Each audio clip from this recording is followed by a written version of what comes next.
Hello everyone, welcome back to Resolution Study Point. Today we are going to discuss structure activity relationship in drug design. जो हमारा drug design का previous lecture था उसमें हमने discuss किया था कि ड्रग डिजाइन होता क्या है, किस टाइप से हम ड्रग्स को डिजाइन करते हैं, उसमें उसकी क्या थ्योरीज होती हैं।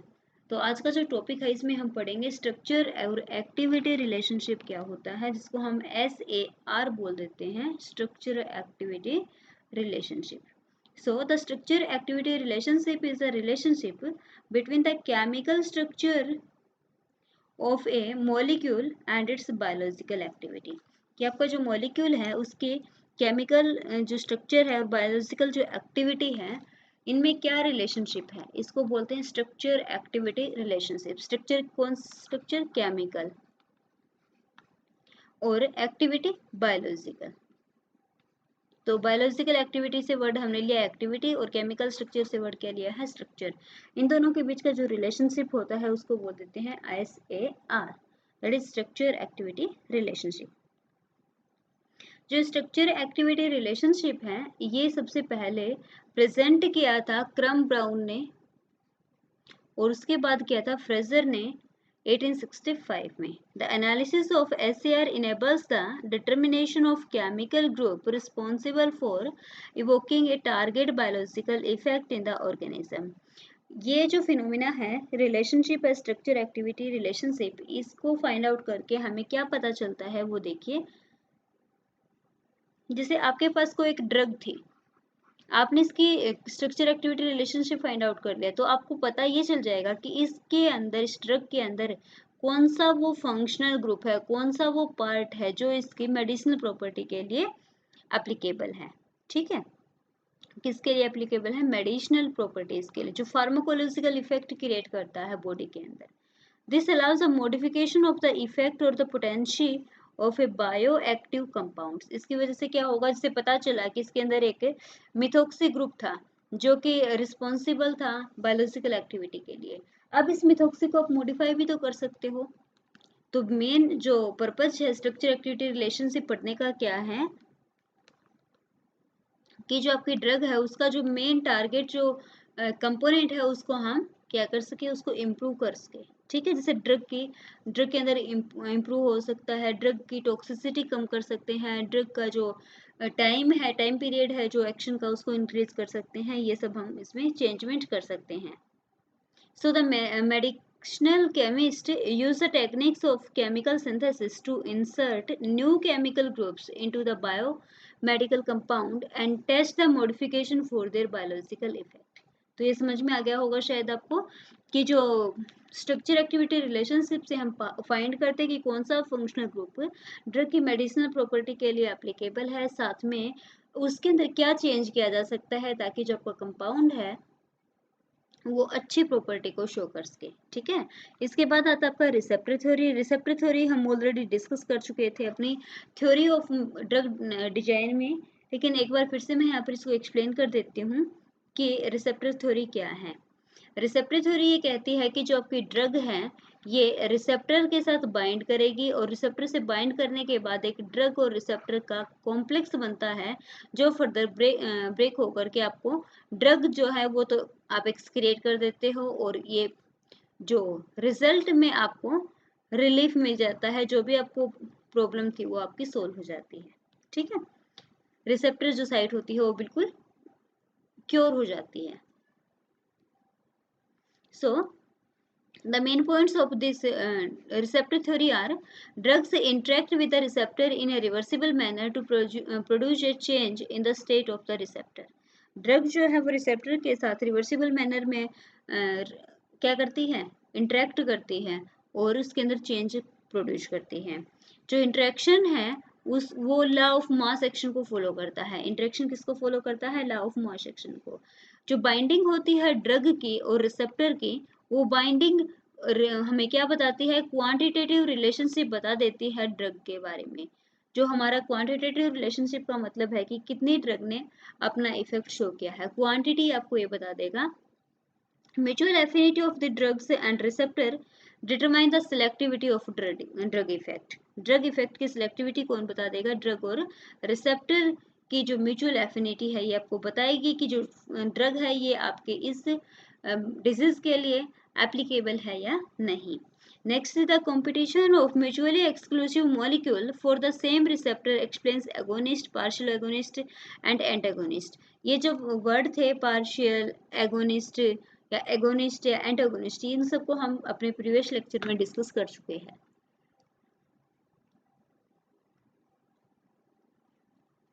ओके, ये आपका ग्राफ होगा रिसेप्टर थ्योरी के लिए.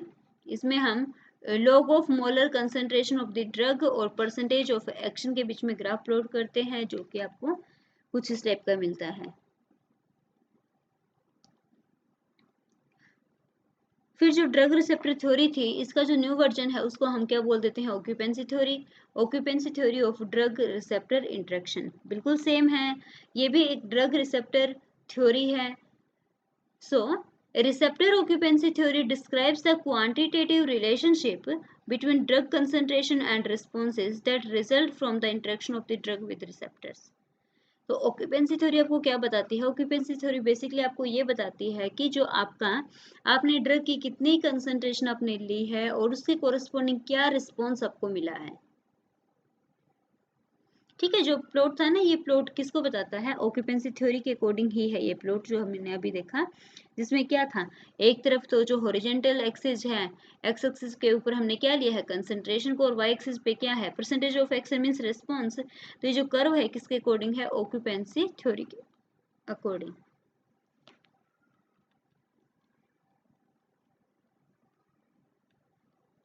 अब इसका मैथमेटिकल अगर आप देखना चाहो तो ये हो जाएगा,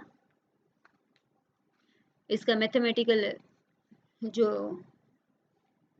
डेजिग्नेशन होगा ये कि कोई भी आपका रिसेप्टर था, ड्रग के साथ इसने इंटरेक्ट की, यहाँ पर एक एक्टिवेटेड कॉम्प्लेक्स बना, इसका जो कांस्टेंट होगा, इस कांस्टेंट को, इक्विलिब्रियम कांस्टेंट को हम फाइंड आउट कर सकते हैं. Concentration of this is AR divide by concentration of A into concentration of R.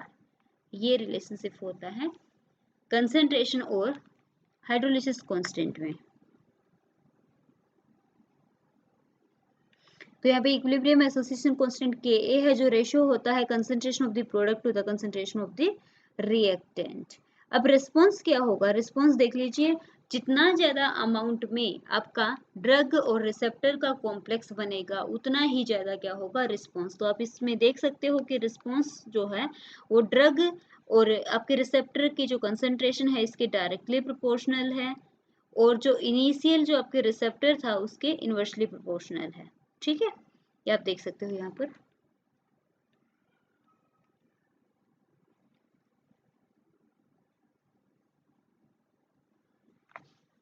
So this is the response of your drug.